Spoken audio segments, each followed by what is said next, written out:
pour moi, ce qui est vraiment intéressant, c'est quand même à partir du rhizome ou du buisson, de ressortir les arbres. Je pense qu'il faut se méfier quand même. Bon, ça, c'est un peu. Voilà, aux États-Unis, ils avaient sorti la couverture d'Harry Osmond. Vu tout ce qui se passe avec les créationnistes, il faut être un peu plus bon de. Alors, là, ça va être les aspects les plus récents de ce que de réflexion, mais je pense qu'il y a plein d'organes moléculaires dans le vivant. Il y a 3 organes quand même majeurs qui sont particulièrement importants. Donc le ribosome, les virions et les réticles. Ils ont chacun des histoires différentes, et ce qui est intéressant, c'est de retrouver ces histoires et de voir comment elles interagissent. Alors, selon leur origine, en fait, les gens assistent plus ou moins sur l'une ou l'autre. Alors, bien sûr, les évolutionnistes classiques, les biologistes cellulaires, ils vont insister sur les ribosomes, ils vont oublier les virus. Donc, même Ford et certains virologistes, ils vont se focaliser sur les virus, donc ils vont s'intéresser aux virus. Alors, moi, il faut dire que dans ma thèse, je travaillais sur l'application de l'ADN chez coli, donc je viens du monde de la réplication, donc naturellement, j'ai focalisé sur le réplique. Voilà, donc si on part de ce joli rhizome là, de Didier, voilà, à mon avis, c'est important d'arriver à décomposer pour retrouver l'arbre des ribosomes, l'arbre des virions et l'arbre des réplicons. Alors l'arbre des ribosomes, on commence à avoir bien établi pour le moment. On n'a pas trouvé de 4e domaine de ribosome, donc là on a cet arbre de notre domaine. L'arbre des lignées virales.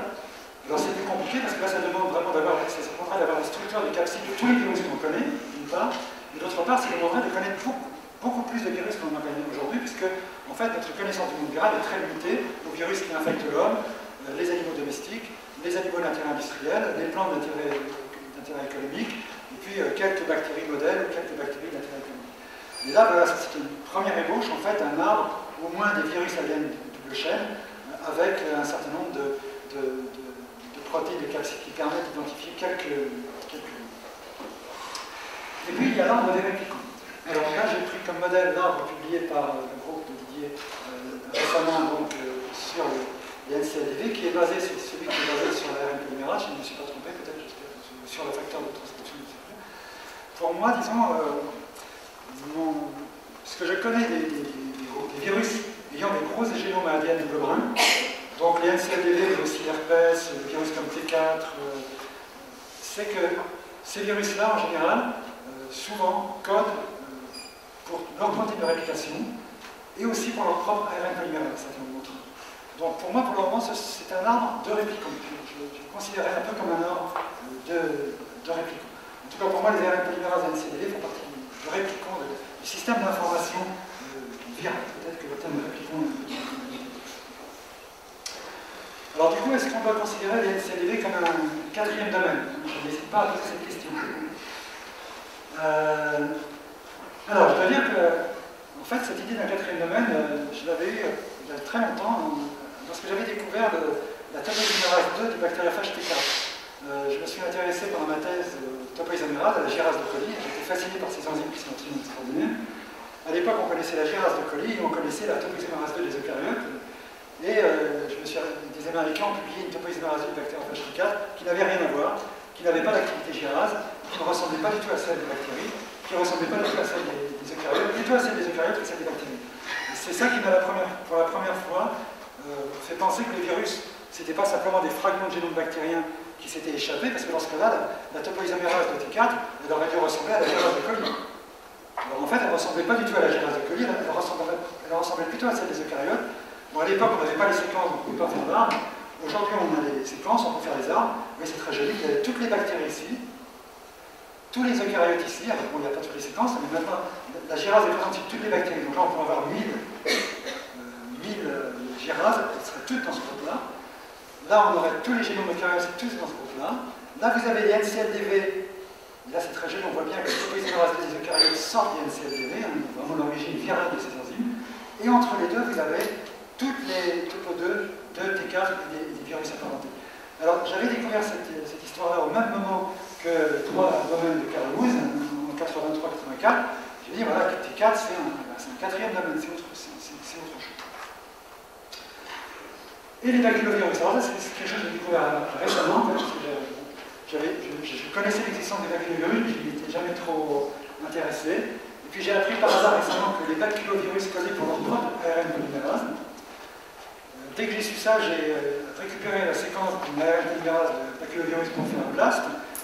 J'ai blasté contre les eucaryotes, rien. J'ai blasté contre les bactéries, rien. J'ai blasté contre les NCLDV, rien. J'ai blasté contre les bactéries. Un tout petit truc noir, vous savez, ce qu'il y a de plus faible comme le HIT, au niveau du site actif des ARN polymérases. Et effectivement, j'ai donné la séquence à Nord Kripovic qui fait des prédictions de structure de ce modèle, il n'y a pas de problème. C'est deux sous-unités B, B', des ARN polymérases, simplement tellement divergentes que, au niveau cellulaire de la séquence, on ne retrouve plus rien. Donc, si on en croit les baculovirus, en fait, on peut diviser le monde vivant en deux grands groupes. D'un côté, les baculovirus, et de l'autre côté, en fait, tous les autres organismes, bactéries, archées, eucaryotes, NCL. Alors après, bien sûr, j'ai commencé à regarder la primase des baculovirus, elle ne ressemble à rien. Enfin, si, elle ressemble, mais hyper éloignée. La polymérase, très très éloignée, le plus proche, c'est l'herpès. Les hélicases, pareil, d'une façon générale, le baculovirus. Et alors, pour le moment, on connaît les baculovirus, on les connaît que d'infectants des insectes. Et on a des virus apparentés qui infectent les crustacés, où les ARN polymérase est absolument identique à celle des baculovirus. C'est vraiment très très important. Mais ça, il serait très intéressant d'avoir des baculovirus apparentés, infectant des protistes, infectant d'autres, mais pour le moment, on ne les connaît pas. Donc la question que je me pose et qui n'est pas résolue pour moi, c'est donc si je mets, là c'est un arbre que j'ai fait de façon complètement schématique à la main hier, là, a priori, j'aurais tendance à enraciner cet arbre avec le baculovirus. Donc là, j'ai la racine. Est-ce que ça c'est Lucas ou est-ce que c'était un virus? Est-ce que Lucas avait encore de l'ARN? Est-ce que Lucas avait déjà de l'ADN, déjà une ARN polymérase d'ADN dépendante?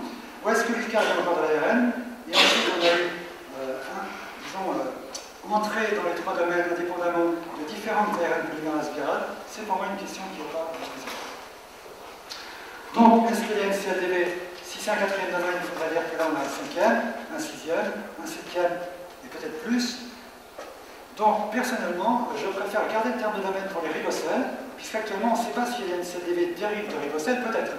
Donc, je dirais que si les NCLDV, on démontre à un moment donné qu'ils dérivent d'organismes qui avaient des ribosomes, c'est ce que pense Claverie par exemple, si on arrive à montrer ça, on pourrait dire là, effectivement, c'est clair, c'est un quatrième domaine.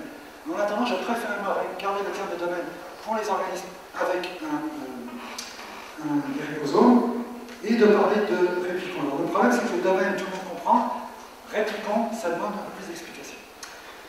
Alors, en tout cas, dans tout cas de figure, que l'on parle de domaine ou pas, je pense que ce qui est vraiment important, c'est de se battre pour que les biologistes se rendent compte de l'importance des virus. Donc ça, c'est ma dernière diapo pour illustrer ça.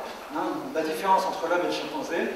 En général, on dit l'homme et le chimpanzé, quand on regarde l'ADN, c'est 99% de similaires. Donc, où est la différence?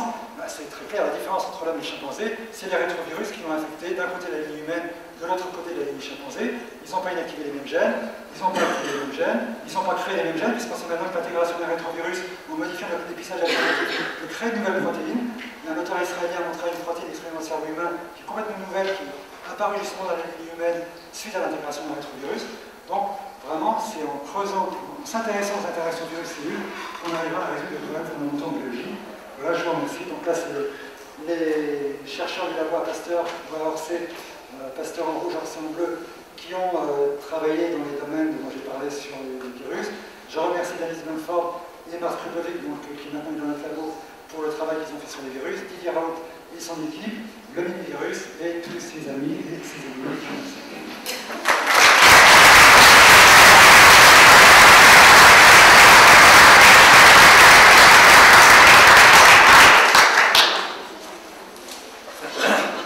Je pense que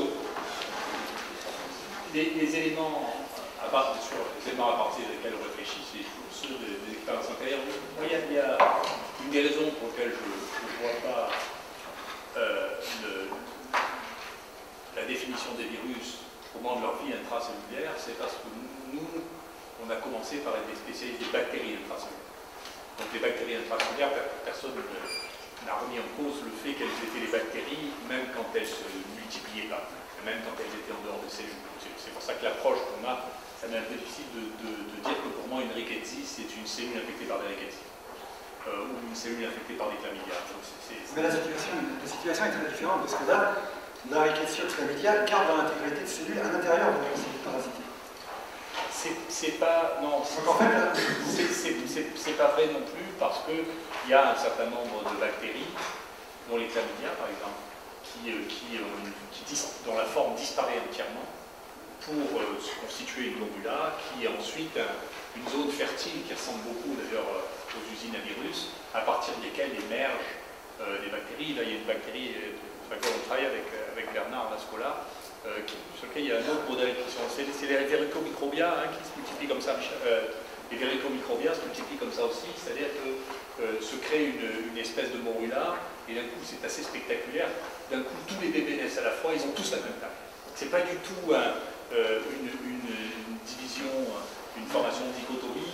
Donc, je dis pas, c'est difficile, je ne sais pas comment définir les choses, mais en tout cas, nous, notre approche est plus venue du fait qu'au départ, on est des gens qui travaillent sur les bactéries intracellulaires, et ça impressionne notre manière de voir. La deuxième chose, c'est que je crois, je ne tiens pas tous, je te dis ce que je pensais, les hypothèses scientifiques, elles sont là pour nous amuser pendant le temps qu'on essaie d'expliquer quelque chose. Je ne suis pas un prophète.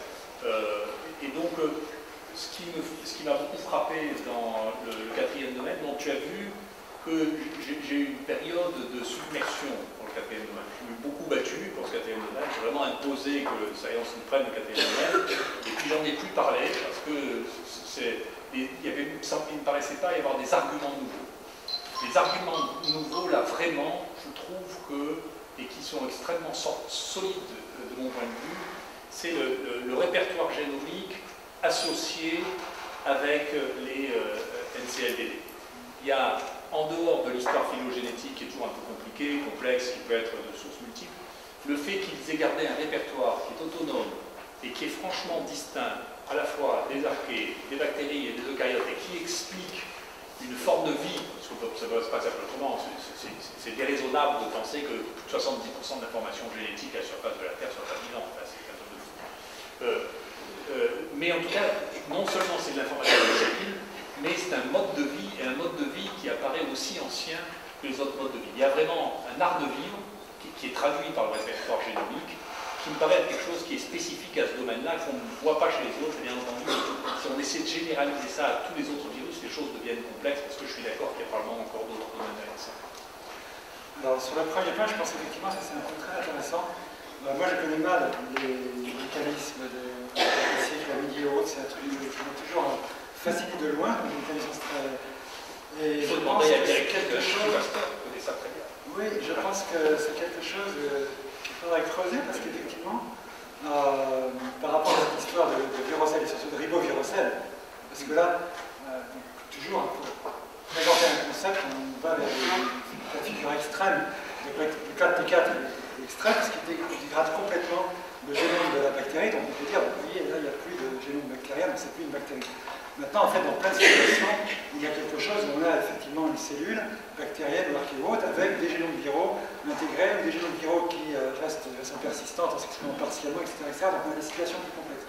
Donc en fait, là, je pense qu'avec les bactéries parasites intracellulaires, on est dans ce cas de figure, on a des situations intermédiaires et qui à la fois qui créent des difficultés, mais je pense du coup qui sont vachement intéressantes, parce que c'est là justement qu'on peut voir comment surmonter ces difficultés. Donc c'est quelque chose qu'il faudra absolument creuser, voir par rapport à ça, comment reprendre peut-être un petit peu la réflexion théorique par rapport à ces cycles. Là, c'est le premier point.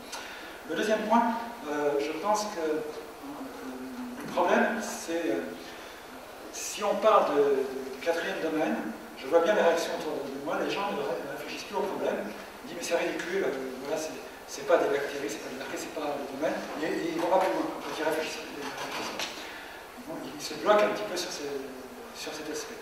Et le problème, moi, que j'ai, c'est qu'effectivement, je ne sais pas si les NCDV, leur ancêtre, c'était effectivement une cellule à ribosome, ou si c'était un virus qui a élaboré, dans des temps très anciens, ce système très complexe, etc.